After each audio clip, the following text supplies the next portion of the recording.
জন্মের পরের থেকে আমার জন্য রিজার্ভ আছে যতটুকু, 50 বছর বাঁচবো, 60 বছর বাঁচবো, যতটুকু হায়াত আমার জন্য নির্ধারিত করা আছে, নির্ধারণ করা আছে, প্রতিদিন একদিন একদিন করে কমে যেতেছে। এজন্য আমি বলি, আমার বাড়িতে যে ঘড়িটা আছে, এই ঘড়িটা বেলা 1টার সময় ঢং করে একটা আওয়াজ দেয়, শ্রোতাকে শুনিয়ে দেয়, বাড়িওয়ালা তোমার জীবনের মূল্যবান হায়াত থেকে 1 ঘন্টা কমায়া দিলাম।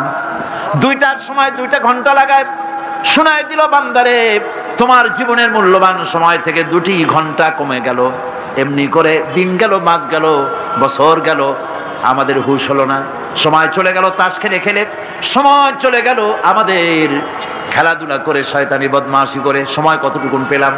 কিয়ামতের দিন, বিচারের দিনটা যেটা হবে, আল্লাহ রাব্বুল আলামিন বলেন বিচারের দিনটাই লম্বা হবে 50 আলফা সানা মিম্মা তাউদ্দুন। বিচারের দিনটা লম্বা হবে কত বছর? 50,000 বছর। কত বছর?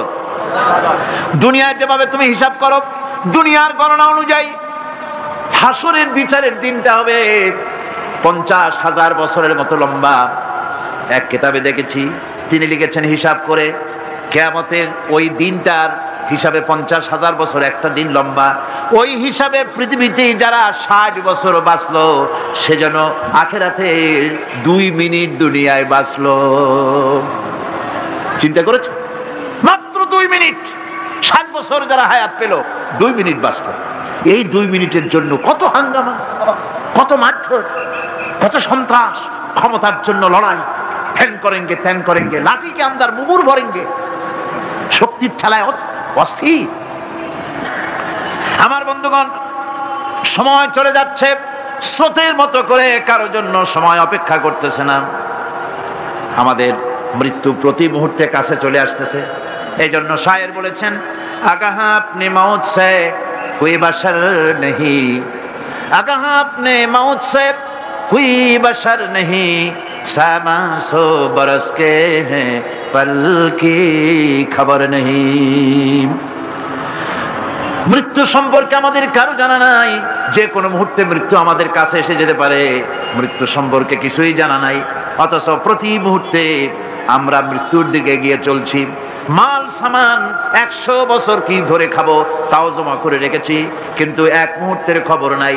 মাহফিলে এসেছি, বাড়ি যেতে পারবো নিশ্চয়তা নাই। আছে? বলেন আছে? আপনি বাড়িটাও ভালো, বসেছেন, দাঁড়াতে পারবেন, এই নিশ্চয়তা আছে? নাই। সুতরাং সূরাটিতে সময়ের উপরে কসম করে মূলত সময়ের অপরিসীম গুরুত্ব সম্পর্কে আল্লাহ পাক মানুষকে বুঝাই দিতেছেন। সময়ের দাম দাও। আমাদের সময় চলে যায় গান শুনতে শুনতে, আশ্চর্য মলম বিক্রি করা দেখতে দেখতে, তাস পাশা খেলতে খেলতে সময় চলে যায়, কেউ খেয়াল করে না। সময় বলতে অতীত কালও হতে পারে, আবার বর্তমানও হতে পারে। আর বর্তমান কাল কোনো কালই না। বর্তমান কাল কোনো কাল নয়। প্রতি মুহূর্তে ভবিষ্যৎ এসে বর্তমান হয়, আর প্রতি মুহূর্তে বর্তমান কি হয়? অতীত হয়ে যায়। বর্তমান কাল বলে কোনো কাল নাই। প্রতি মুহূর্তে অতীত হয়ে যাচ্ছে। এই যে আমি মাহফিলে বসছিলাম প্রথম এসে, ওইটা কি এখনো বর্তমান আছে? এই যে বর্তমান কথা বলছি, এটা অতীত হয়ে যাচ্ছে। সুতরাং বর্তমান কাল নাই। আল্লাহ পাক অল আসরের সময়ের কসম করে বলছেন। যদি আমরা চিন্তা ভাবনা করি, তাহলে আমরা লক্ষ্য করব আমাদের আসল মূলধন সময়। আসল মূলধন কি? জীবনের আসল মূলধন কি? সময়। ইমাম রাজি রহমতুল্লাহ আলাইহি এই পর্যায়ে এক বুজুর্গের ব্যক্তির কথা তিনি আলোচনা করেছেন। তিনি বলেছেন যে একটা লোক, তিনি সূরা আল আসর এর ব্যাখ্যা তিনি বুঝতেছিলেন না। ব্যাখ্যাটা এই মাথার মধ্যে ঘুরপাক খাচ্ছিল, এর ব্যাখ্যা কি? একবার তিনি বাজারে ঢুকলেন, তারপরে তিনি শুনতে পেলেন বাজারের এক প্রান্ত থেকে একজন চিল্লায় বলতেছে, সেই ব্যক্তির উপরে রহম করো যার পুঁজি গলে যায়, সেই ব্যক্তির উপরে রহম করো যার পুঁজি গলে যায়। উনি চিন্তা করলেন পুঁজি এবার গলে কেমন? উনি দৌড়ে গেলেন, যায় দেখেন যে যে ব্যাটা চিল্লাচ্ছে সে হচ্ছে বরফ বিক্রেতা। কি বিক্রেতা? বরফ। বরফ আইস। এখন এই বরফ বিক্রেতা সে চিল্লায় বলতেছে, সেই ব্যক্তির উপরে রহম করো যার পুঁজি কি গলে যায়। সূর্যের তাপ বাড়তেছে আর বরফ গলে যাচ্ছে। সে বুঝাতে চাচ্ছে যে আমার এই বরফটা জমাট থাকা অবস্থায় তোমরা কেউ কেনো, যেহেতু আমার পুঁজি তো এর মধ্যে আমি ইনভেস্ট করেছি, এটা যদি পানি হয়ে যায় তো পানি তো কেউ কিনবে না, এটা তো যেখানে সেখানে পাওয়া যায়। বরফ পাওয়া যায় না বলেই তো আমি বরফ কিনে আনছি। তোমরা আমার প্রতি দয়া করো, তাড়াতাড়ি করে বরফটা কিনে নিয়ে যাও। ইমাম রাজি রাহমাতুল্লাহ আলাইহি বলেন, বুজুর্গ ব্যক্তি চিৎকার মেরে বললেন, আল্লাহু আকবার, আমি কিন্তু এই বরফ বিক্রেতার ঘোষণার মধ্য দিয়ে সূরা ওয়াল আসরের তাফসীর আমি বুঝে ফেলেছি। তার মানে হলো বরফ বিক্রেতা যেভাবে বলতেছে, সেই ব্যক্তির উপরে রহম করো যার পুঁজি গলে যায়। আমারও তো একটা পুঁজি আছে, ওই পুঁজির নাম হায়াত। প্রতি মুহূর্তে আমার পুঁজি তো গলে যেতেছে, আমার পুঁজি তো গলে যায়, প্রতি মুহূর্তে কমে যেতেছে। আহারে, এই পুঁজি যে গলে গেল ধরে রাখতে পারলাম না, এই জন্য কিছুই তো করতে পারি নাই। সূরা ওয়াল আসরের ভিতরে মানুষের আয়ুষ্কাল দেওয়া হয়েছে, বরফ গলে যাওয়ার মতো দ্রুত সে আয়ু কমে যাচ্ছে। একে যদি নষ্ট করে ফেলা হয়, ভুল কাজে ব্যয় করা হয়, সেটাই হচ্ছে মানুষের মূল ক্ষতি। মানুষের মূল ক্ষতি। ব্যবসায় ক্ষতিগ্রস্ত হয়েছে, এটা মূল ক্ষতি নয়। স্বাস্থ্য হারাইছে, মূল ক্ষতি নয়। রাজনীতিতে ব্যর্থ হয়েছে, মূল ক্ষতি নয়। জীবনে মন্ত্রিত্ব হারাইছে, মূল ক্ষতি নয়। মূল ক্ষতি প্রতি মুহূর্তে সময় নষ্ট হচ্ছে, এটাই মূল ক্ষতি। ভাইরা, কিয়ামতের দিন জান্নাতীদের কোনো দুঃখ থাকবে না, সকলের দুঃখ থাকবে। জান্নাতীদের কোনো দুঃখ থাকবে নাকি? থাকবে, থাকবে। জান্নাতীদের মনের মধ্যে একটা দুঃখই থাকবে, ভালো করে শুনুন। জান্নাতীদের মনের মধ্যে একটা দুঃখই হবে, তারা মনে মনে চিন্তা করবেন, আফসোস করবেন, আহারে যদি দুনিয়ায় বসে অমুক সময় বাসে বসেছিলাম, আজে বাজে চিন্তা করেছি, বাড়ির ড্রয়িং রুমে একা একা বসে বসে আজে বাজে চিন্তা করেছি, অমুক অমুক সময় খেলাধুলায় কাটাইছি, এই সময়গুলিতে যদি সুবহানাল্লাহ, আলহামদুলিল্লাহ, লা ইলাহা ইল্লাল্লাহ, আল্লাহু আকবার, এই তাসবিহ যদি পড়তাম, জিকির আজগার করতাম, জান্নাতের ভিতরে আরো নিয়ামত লাভ করতে পারতাম। সময়টা তো কাজে লাগাইলাম না। মানুষের সবটা, মুমিনের সব কাজে সব। ওয়াকুলু লিন্নাসি হুসনা, মানুষের সঙ্গে ভালো ভালো কথা কও, মানুষের সঙ্গে হাসি মুখে কথা কও। একজনের সাথে হাসি মুখে কথা বললেন, আপনার একটা সদকা দেওয়ার মতো সমান সব আমলনামায় লেখা হয়ে গেল। ভালো ভালো কাম করো। বন্ধুগণ, সময় দ্রুত গতিতে চলে যাচ্ছে, মানুষের জীবন ক্ষতিগ্রস্ত হচ্ছে। ক্ষতি থেকে বাঁচতে পারবে 4টা গুণ যার মধ্যে আছে, বাকি সব ক্ষতিগ্রস্ত হয়ে যাবে। আমার ভাইয়েরা, এই কথাগুলি বলে আল্লাহ পাক যেন এরকম একটা দৃষ্টান্ত দিলেন। আপনি যদি পরীক্ষার হলে গিয়া দেখেন, ছাত্ররা পরীক্ষা দিতেছে, পরীক্ষার জন্য নির্ধারিত সময় কতটুকুন? 3 ঘন্টা। 3 ঘন্টা। 3 ঘন্টা। আপনি গিয়ে দেখলেন কোন একজন পরীক্ষার্থী পরীক্ষা দিতে গিয়ে আর একদিকে তাকায় আছে, আকাশের তারা গুনতেছে, অথবা সে গল্প করতেছে, অথবা পরীক্ষা বাদ দিয়ে আজে বাজে কিছু লিখতেছে। আপনি যেমন তাকে, ওই ছেলেটাকে আনবো না, গাফেল ছেলেটাকে ঘড়ির দিকে তাকায় বলেন, এই ছেলে ওই ঘড়ির দিকে তাকাও, দেখো তোমার সময় কিন্তু চলে যেতেছে মাত্র 1 ঘন্টা, আর তুমি সময় নষ্ট করতেছো। আল্লাহ যেন স্নেহ পরবশে তাম পৃথিবীর গোলামদেরকে, বান্দাদেরকে আঙ্গুল নির্দেশনা দিয়ে বলছেন, বান্দারা প্রতি মুহূর্তে তোর জীবনের মূল্যবান সময় চলে যেতেছে, প্রতি মুহূর্তে সময় যাচ্ছে। আল ইনসান, ইনসান বলতে শুধু মুসলমান না, ইনসান বলতে কি মুসলমান শুধু না, আল ইনসান মানব মণ্ডলী, বিশ্বের সমস্ত মানুষকে আল্লাহ বলছেন, হিন্দু, খ্রিস্টান, বৌদ্ধ, নাসারা, ইহুদি, মজুসি, মুসলমান, বিশ্বের সব মানুষকে আল্লাহ বলছেন। যেহেতু আল্লাহ স্রষ্টা, মানুষের ব্যাপারে সার্বিক কল্যাণময় কথা কে বলতে পারেন? কে বলতে পারেন? সে আল্লাহ রাব্বুল আলামিন বলছেন, সময় চলে যাচ্ছে ও পৃথিবীর মানুষেরা। এই মানুষ বলতে আল্লাহ রাব্বুল আলামিন কোন ব্যক্তি, কোন গোষ্ঠী, কোন জাতিকে বলেন নাই, বলেছেন সমগ্র মানবতাকে। এর অর্থ হচ্ছে সূরাটিতে উল্লেখ্য 4টি গুণ যদি আমল করতে পারে লোকেরা, যেই ব্যক্তি করবে, যেই সমাজ করবে, যেই রাষ্ট্র করবে, যেই গোষ্ঠী করবে, যেই জাতি করবে, তারাই ক্ষতি থেকে বেঁচে যাবে। আর যারা করবে না, তারা ক্ষতিগ্রস্ত হবে। কি হবে বলুন? এখন আল্লাহ পাকের কথা শুনুন। আল্লাহ পাক বলছেন, ওয়াল আসরি ইন্নাল ইনসানা লাফি খুসর। খুসর, খুসরিন, এই যে খুসর, খাসারা, এই শব্দটা হচ্ছে আবিধানিক অর্থে ক্ষতি, হচ্ছে লাভের বিপরীত। লাভের বিপরীত কি? ক্ষতি। নাফা, এই নাফার বিপরীত কি? নোকসান। খাসারাটা কি? নোকসান বলা হয় পুঁজি 50,000 খাটাইছিলাম, লাভ করতে পারি নাই, পুঁজি ঠিক আছে, এটাকে বলা হয় নোকসান। এটাকে কি বলা হয়? নোকসান। কিন্তু আমি পুঁজি খাটিয়েছিলাম 50,000 টাকা, লাভ তো হয়ই নাই, পুঁজিও চলে গেছে, আমও গেছে সালাও গেছে, আমও নাই সালাও নাই। এইটারে আরবিতে কি বলা হয়? খাসার, দেউলিয়া। দেউলিয়া হয়ে গেছে। দেউলিয়াটা বোঝেন ভালো আপনারা, দেউলিয়া হয়ে গেছে।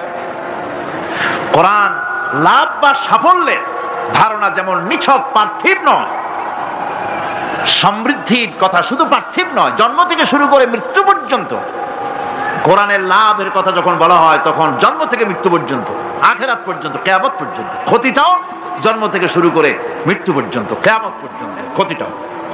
এই ক্ষতি থেকে বাঁচাবার জন্য কোরআনে কারিমে বিভিন্ন জায়গায় এই খাসারা শব্দ ব্যবহার করা হয়েছে। আল্লাহ রাব্বুল আলামিন বলছেন, ওয়ামান খাফফাত মাওয়াজিনুহু ফাউলাইকাল্লাযীনা খাসিরু আনফুসাহুম বিমা কানু বিআয়াতিনা ইয়াযলিমুন। যাদের পাল্লা ভারী হবে কিয়ামতে তারাই হবে সফলকাম, আর যাদের পাল্লা হালকা হবে, নেকির পাল্লা, নেকির পাল্লা যাদের হালকা হবে তারা হবে ক্ষতিগ্রস্ত, তারা নিজেদের ক্ষতি নিজেরাই ক্ষতি সাধনকারী হবে কিয়ামতের দিন। কাজে মানুষের জীবনের সমুদয় কার্যাবলীর ভালো অংশ যদি খারাপ অংশের উপরে বিজয়ী হয়, তারপরে খারাপ অংশ পাওনাদারদের দিয়ে টিয়া, এরপরে যদি নেকি কিছু বাকি থাকে, তাহলে বোঝা গেল লোকটা কিয়ামতে নাজাত পাবে। আর যদি ভালো কাজের উপরে খারাপ কাজ বিজয়ী হয়ে যায় আর সমস্ত পাওনাদারদেরকে পাওনা মিটাইয়া তারপরেও পাপ বাকি থেকে যায়, এক চাইতে খাসারা পৃথিবীতে আকাশে জমিনে কিছু আর হবে না। এর থেকে বাঁচার জন্য আল্লাহ পাক এই খাসারা থেকে বাঁচার জন্যই মানুষকে এই কথা বলছেন। এই কথাটি কোরআনে কারিমের অন্য একটি আয়াতে আরো সুন্দর করে বলা হয়েছে, যারা নাকি এই দুনিয়ার বুকে যারা নিজেদের পুঁজি খাটাইছে, জীবনের পুঁজি সুদ কামাইতে খাটালো, জীবনের পুঁজি খাটালো হারাম কামাইয়ের ভিতরে, অন্যায় কাজের ভিতরে, যারা জীবনের পুঁজিকে আল্লাহর দ্বীনের কাজে লাগাতে পারে নাই, তাদের সম্পর্কে বলা হচ্ছে খাসিরাদ দুনিয়া ওয়াল আখিরাতা যালিকা হুয়াল খুসরানুল মুবিন। খাসিরাদ দুনিয়া ওয়াল আখিরা, দুনিয়াও ক্ষতিগ্রস্ত, আখিরাতেও ক্ষতিগ্রস্ত। এটা হচ্ছে তার জন্য সুস্পষ্ট ক্ষতি, এর থেকে বড় ক্ষতি আর কিছুই হতে পারে না। আল্লাহ পাক কোরআনে কারীমে অন্যত্র বলেছেন, وَنُنَزِّلُ مِنَ الْقُرْآنِ مَا هُوَ شِفَاءٌ وَرَحْمَةٌ لِلْمُؤْمِنِينَ وَلَا يَزِيدُ الظَّالِمِينَ إِلَّا خَسَارًا। আমি এই কোরআন অবতরণের পরিক্রমায় এমন সব বিষয় অবতীর্ণ করেছি যা মুমিনদের জন্য নিরাময় এবং তাদের জন্য রহমত, আর জালিমদের জন্য ক্ষতি ছাড়া আর কিছুই বৃদ্ধি পায় না। জালিমদের জন্য ক্ষতি বৃদ্ধি পায়, আর যারা মুমিন তাদের জন্য এর মধ্যে নিরাময় আছে, এর মধ্যে রহমত আছে। অর্থাৎ যারা এই কোরআনকে যারা নিজেদের আইনের কিতাব হিসাবে গ্রহণ করেছে, কোরআনকে তাবিজের কিতাব হিসাবে নয়, ধর্মীয় কিতাব হিসাবে নয়, কোরআন সংবিধান। কোরআন কি?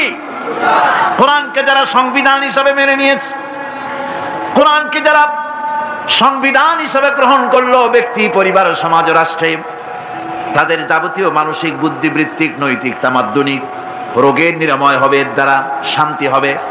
কিন্তু যেসব জালিম এই কোরআনকে প্রত্যাখ্যান করেছি, কোরআনকে যারা মৌলবাদীদের কিতাব বলে, কোরআনের কথা বললে মৌলবাদ বলে গাল দেয়, তারা তাদের কপালকে পোড়াইয়া ছাই বানাইয়া দিছে, তাদের কপাল ভস্মীভূত করে দিয়েছে। আমার দেশে, এই দেশটা কি মুসলমান বেশি না অন্য জাতি বেশি? কোন? জোরে কোন? মুসলমান সবচেয়ে। খুব লক্ষ্য করে শোনেন, এই দেশে সবচেয়ে মুসলমান বেশি, ইন্দোনেশিয়ার পরে। পৃথিবীর দ্বিতীয় বৃহত্তম মুসলিম দেশ হলো কোনটা? বাংলাদেশ।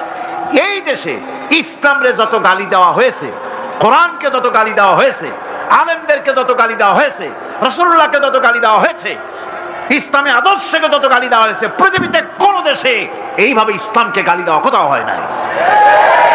এমনকি আমেরিকার মতো দেশে, ইংল্যান্ডের মতো দেশেও কোরআনের বিরুদ্ধে এত কথা কেউ বলতে সাহস পাবে না, ইসলামের বিরুদ্ধে কথা বলতে সাহস পাবে না, যেহেতু মুসলমানেরা সেখানে পাল্টা আক্রমণ করবে। আজ আমার দেশে মুসলমানের ঘরের সন্তান হইয়া ইসলামের বিরুদ্ধে তারা বক্তব্য রাখে। মৌলবাদ জিকির উঠে গেছে। আমেরিকার প্রেসিডেন্টরা যখন শপথ নেন, প্রেসিডেন্ট হিসেবে ওথ নেন, বাইবেলের উপরে হাত রাখেন আর বলেন এই মহাগ্রন্থকে স্পর্শ করে শপথ নিচ্ছি, আমি আমার চিন্তা চেতনা, আমার মেধা, আমার প্রজ্ঞা সবটা আমার জাতি, আমার দেশকে উন্নয়নের জন্য, এর সমৃদ্ধির জন্য, এর সংরক্ষণের জন্য আমি আমার জীবনকে উৎসর্গ করব। বাইবেলের উপরে স্পর্শ করে এই শপথ তারা নেন।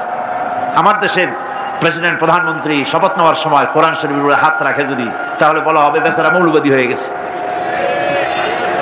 এটা করা যাবে না। আর যদি কেউ করে সামান্য কিছু, কোরআন না, যদি তসবিহ নিয়েও আসে, তাহলে বুঝতে হবে জাতির সাথে একটা প্রতারণা ছাড়া কিছুই না। কাজেই ধর্মের প্রতি আকর্ষণ একটা ভিন্ন জিনিস, সেই জিনিসকে ছেড়ে যারা দেয় তারাই ক্ষতিগ্রস্ত হয়, আর যারা ধরে রাখে তারা দুনিয়ায় ক্ষতিগ্রস্ত হয় না। আল্লাহ পাক এখানে রাসূল করিম সাল্লাল্লাহু আলাইহি ওয়াসাল্লামের একটি হাদিস প্রণিধানযোগ্য কোরআনের ব্যাপারে। হুজুর বলেছেন, আল কোরআন হুজ্জাতুন লাকা ওয়া আলাইকা। এই কোরআন হয় তোমার পক্ষের সাক্ষী, না হয় এই কোরআন তোমার বিপক্ষের সাক্ষী। কিয়ামতে এই কোরআন হয় তোমার পক্ষে কাজ করবে, নতুবা এই কোরআন তোমার বিপক্ষে কাজ করবে। দুই অবস্থা থেকে খালি হবে না, হয় কোরআন তোমার পক্ষে সাক্ষী দেবে, না হয়। আমরা কি চাই? কিয়ামতে কি চাই? বলেন কি চাই? কোরআনের পক্ষে যদি আমরা সাক্ষী চাই, তাহলে এই কোরআনের পক্ষে আমাদেরকে কাজ করতে হবে। এছাড়া আমাদের নাজাতের কোনো পথ নাই। আমাদের মুক্তির পথ হচ্ছে কোরআন কেন্দ্রিক, রাসূলুল্লাহর হাদিস কেন্দ্রিক। এর বাইরে আমাদের সমস্ত পুঁজি নষ্ট হয়ে যাবে। আমাদেরকে পৃথিবীতে টিকে থাকতে হলে কোরআনের উপরে ভিত্তি করে আমাদেরকে বাঁচতে হবে, টিকতে হবে।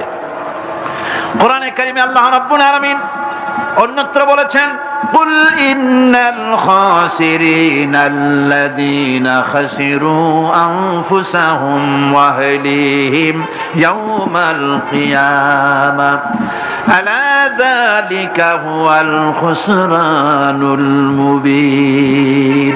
বলো, প্রকৃত দেউলিয়া তারাই যারা কিয়ামতের দিন নিজেকে, নিজের পরিবার পরিবর্গকে এই ক্ষতির দিকে যারা ঠেলে দেবে। ভালো করে শুনে নাও, এটি হচ্ছে সুস্পষ্ট ক্ষতি, সুস্পষ্ট দেউলিয়াপনা। এই ক্ষতি থেকে বাঁচার জন্য আল্লাহ রাব্বুল আলামিন কোরআনে কারীমের মধ্যে বলেছেন, ওয়াল আসরি ইন্নাল ইনসানা লাফি খুসর। পড়েন সবাই, ওয়াল আসরি ইন্নাল ইনসানা লাফি খুসর। মানুষের, সমগ্র মানুষের জীবন ক্ষতিগ্রস্ত, ব্যর্থ। কে বলতেছেন? গা শিউরে ওঠার কথা না, গা শিউরে ওঠে। আল্লাহ বলতেছেন ক্ষতিগ্রস্ত, ব্যর্থ। আপনি যতই মনে করেন আপনার মিল আছে, কল আছে, কারখানা আছে, মন্ত্রী, টাকা পয়সা আছে, প্রেসিডেন্ট হয়েছেন, প্রধানমন্ত্রী হয়েছেন, আপনার জীবন সফল হয়েছে, আল্লাহ বলেন না, জীবন ব্যর্থ, জীবন বিফল, জীবন ক্ষতিগ্রস্ত। তাম পৃথিবী সমস্ত মানুষ ক্ষতিগ্রস্ত, ব্যর্থ। চারটা কাজ করলে সফল হবে। কয়টা কাজ? জোরে বলেন, কয়টা কাজ? ইল্লাল্লাযীনা আমানু ওয়া আমিলুস সালিহাতি ওয়া তাওয়াসাউ বিল হাক্কি ওয়া তাওয়াসাউ বিস সাবর। চারটা কাজ করলে জীবন হবে সফল।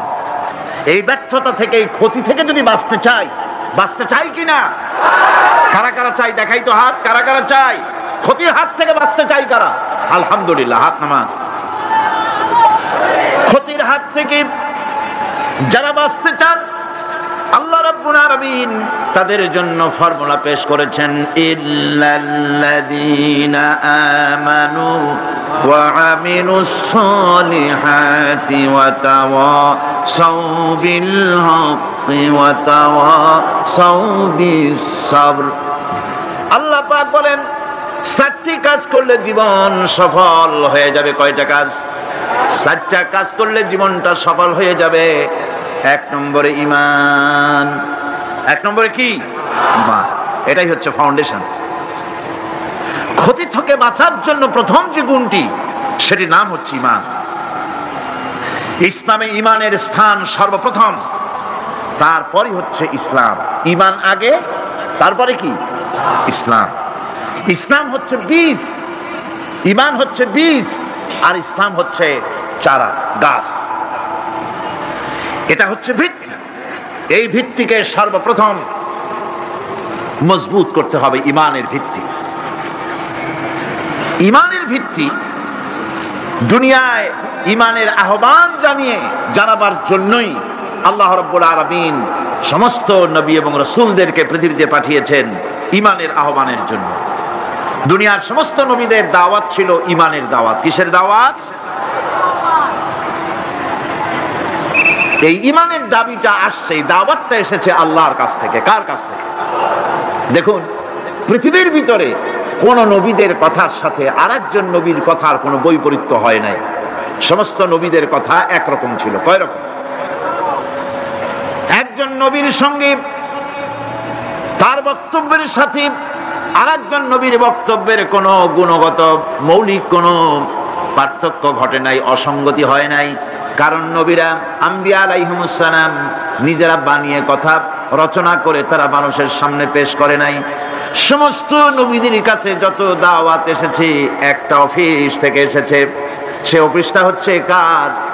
আল্লাহ রাব্বুল আলামিনের। তাই দুনিয়ার সমস্ত পয়গম্বরদের দাওয়াত ছিল না ইলাহা ইল্লাল্লাহ, লা ইলাহা ইল্লাল্লাহ, লা ইলাহা ইল্লাল্লাহু মুহাম্মাদুর রাসূলুল্লাহ। এটাই ছিল সমস্ত নবীদের দাওয়াত। কোরআনে কারীম তার ধারক এবং বাহক সম্পর্কে বলে যে তিনি যে দাওয়াত দিয়েছেন সে দাওয়াতটা হলো ঈমানের দাওয়াত। আমাদের নবী তিনি এসে যে দাওয়াত দিয়েছেন সে দাওয়াতটা কিসের? কোরআনে কারীম বলছি, রব্বানা ইন্নানা সামি'না মুনাদিয়ান ইউনাদি লিল ঈমান। হে আমাদের রব, নিশ্চয়ই আমরা এমন একজন আহ্বায়কের আহ্বান শুনেছি যিনি আমাদেরকে ঈমানের দাওয়াত দিয়েছেন। এমন কোন পয়গম্বর নাই দুনিয়ায় যিনি ঈমানের দাওয়াত দেন নাই। সকলেই ঈমানের দাওয়াত মানুষের সামনে, বিশ্ববাসীর সামনে পেশ করেছেন। কোরআনে হাকিম স্পষ্ট একটা সীমারেখা দুনিয়ার মানুষের সামনে পেশ করে পৃথিবীর মানুষগুলিকে দুটি শ্রেণীতে বিভক্ত করে দিয়েছে। একটি হচ্ছে ঈমান পোষণকারী, আর একটি হচ্ছে অবিশ্বাসী। একটা ঈমান পোষণকারী আর একটা অবিশ্বাসী। ঈমান পোষণকারীরা সত্যশ্রয়ী, তারা হচ্ছে জ্ঞান এবং নূরের সম্পদে সমৃদ্ধ। আর দ্বিতীয় দলটি হচ্ছে কাফের, জালিম, মূর্খ। তারা হেদায়েতের রাস্তা তাদের জন্য অবরুদ্ধ।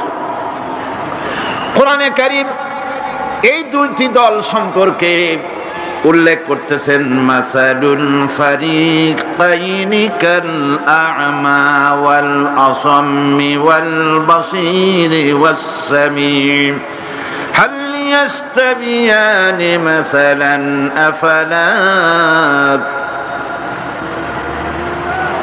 কোরআন শরীফ বলছে, হাল ইয়াস্তাবিয়ানি মাসালান আফালা তাযাক্কারুন।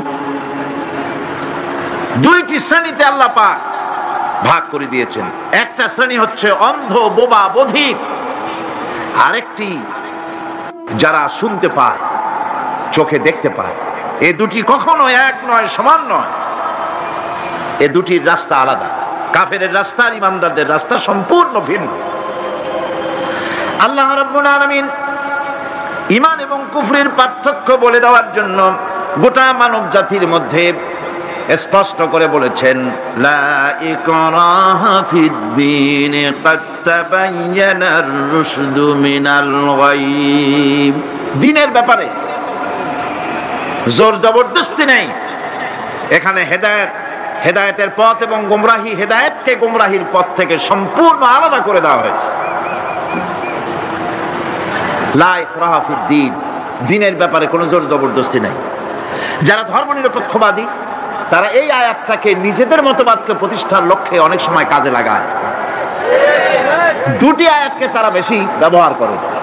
একটা হচ্ছে লাকুম দীনুকুম ওয়ালিয়া দীন। আর একটা হচ্ছে লা ইকরাহা ফিদ্দিন। এই দুইটি আয়াতকে ধর্ম নিরপেক্ষবাদীরা ব্যবহার করে। এই দুটির কোনটি তাদের আদর্শকে বোঝাবার লক্ষ্যে ব্যবহারের কোনো সুযোগ নাই। লা ইকরাহা ফিদ্দিন, ধর্মের ব্যাপারে কোনো বাড়াবাড়ি নাই, জোর জবরদস্তি নাই। এ কথা বলা হয়েছে এই কারণে যে কোন বিধর্মীকে, অমুসলিমকে ভয় দেখিয়ে, লোভ দেখিয়ে অথবা কোন ক্রমে কোন প্রকার চাপ সৃষ্টি করে তাকে মুসলমান বানানো যাবে না। এমনকি সূরা তওবার মধ্যে এসেছে, যুদ্ধ চলাকালীন সময়, জিহাদ চলাকালীন সময় কোন অমুসলিম যদি ইসলাম জানার জন্য তোমাদের তাঁবুতে আসে, তাহলে তুমি তাকে ইসলাম বুঝাও। ইসলাম শোনার পরে যদি মেনে নেয় ভালো কথা, আর যদি না মানে তাকে তার তাঁবু পর্যন্ত ফিরে যেতে দাও। মাঝপথে তাকে আক্রমণ করা যাবে না। ধর্মের ব্যাপারে কোনো বাড়াবাড়ি নাই। লা ইকরাহা ফিদ্দিন, এর দ্বারা ধর্ম নিরপেক্ষতার কোনো কথা বোঝানো হয়নি। আর লাকুম দীনুকুম ওয়ালিয়া দীন, এটা ছিল কাফেরদের সেই বক্তব্যের প্রেক্ষিতে যেখানে কাফেররা বলেছিল মুহাম্মদ সাল্লাল্লাহু আলাইহি ওয়াসাল্লাম, আসুন আমরা এক কাজ করি, সেটা হলো ধর্ম নিয়ে আমাদের মধ্যে যে বাকবিতণ্ডা হচ্ছে, আমরা ধর্মকে 50-50 ভাগ করে নিই। কিছুদিন আমরা গিয়া আপনার আল্লাহরে সেজদা দেই, আর কিছুদিন আপনারা আমাদের মূর্তিগুলিকে প্রণাম করুন। এই প্রস্তাব যখন রাখল, আল্লাহ রাব্বুল আলামিন সূরা কাফিরুন অবতীর্ণ করে দিলেন, কুল ইয়া আইয়ুহাল কাফিরুন লা আ'বুদু মা তা'বুদুন। হে কাফেরেরা, হে অবিশ্বাসীরা, নবী আপনি বলুন, হে অবিশ্বাসীরা, তোমরা যার ইবাদত করো আমরা তার ইবাদত করি না, আবার আমরা যার ইবাদত করি তোমরাও তার ইবাদত করো না। সুতরাং লাকুম দীনুকুম ওয়ালিয়া দীন, সুতরাং তোমাদের দিন তোমাদের জন্য, আমাদের দিন আমাদের জন্য। এখানে নিরপেক্ষতার কথা বলা হয় না, এখানে পক্ষের কথা বলা হয়েছে। কিসের পক্ষ? ধর্মের পক্ষ। কিসের পক্ষ? হিন্দু, খ্রিস্টান, বৌদ্ধ, তোমরা তোমাদের ধর্মের পক্ষে থাকো। মুসলমান, তোমরা তোমাদের ধর্মের পক্ষে থাকো। ধর্মের ব্যাপারে নিরপেক্ষ হওয়ার কোনো সুযোগ নাই। আছে নাকি সুযোগ? আমি পার্লামেন্টে বলেছি এই কথা,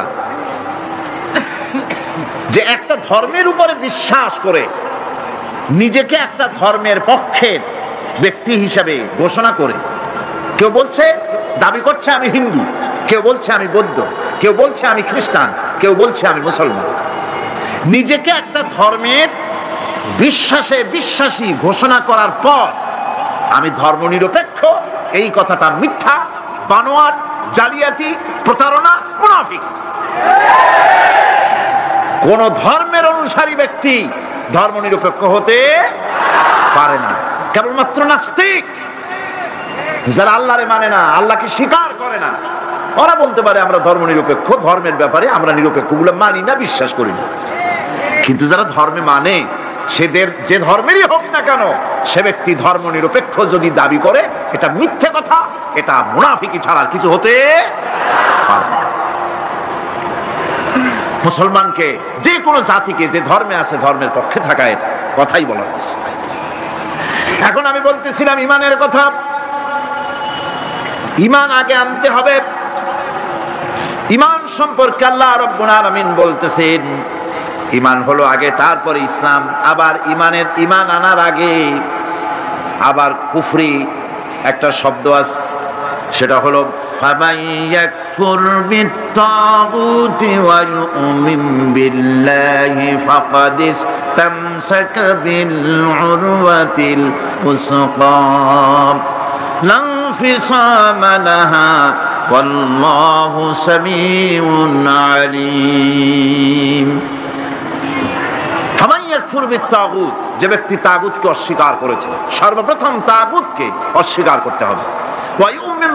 আর এরপরে আল্লাহর উপরে যে ঈমান আনলো, ফাকাদ ইসতামসাকা বিল উরওয়াতিল উসকা, সেমন এক শক্ত অবলম্বন ধারণ করলো যা তাকে কোনো কিছুই বিচ্ছিন্ন করবে না, ধ্বংস করে দেবে না।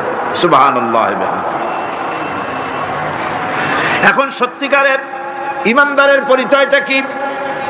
কোরআনে কারীম সত্যিকারের ইমানদারের পরিচয় এভাবে পেশ করতেছে, ইন্নামাল মুমিনুনা আল্লাযীনা আমানু বিল্লাহি ওয়া রাসূলিহি সুম্মা লাম ইয়ারতাবু ওয়াজাহিদু বিআমওয়ালিহিম ওয়া আনফুসিহিম ফি সাবিলিল্লাহ উলাইকা হুমুস সাদিকুন।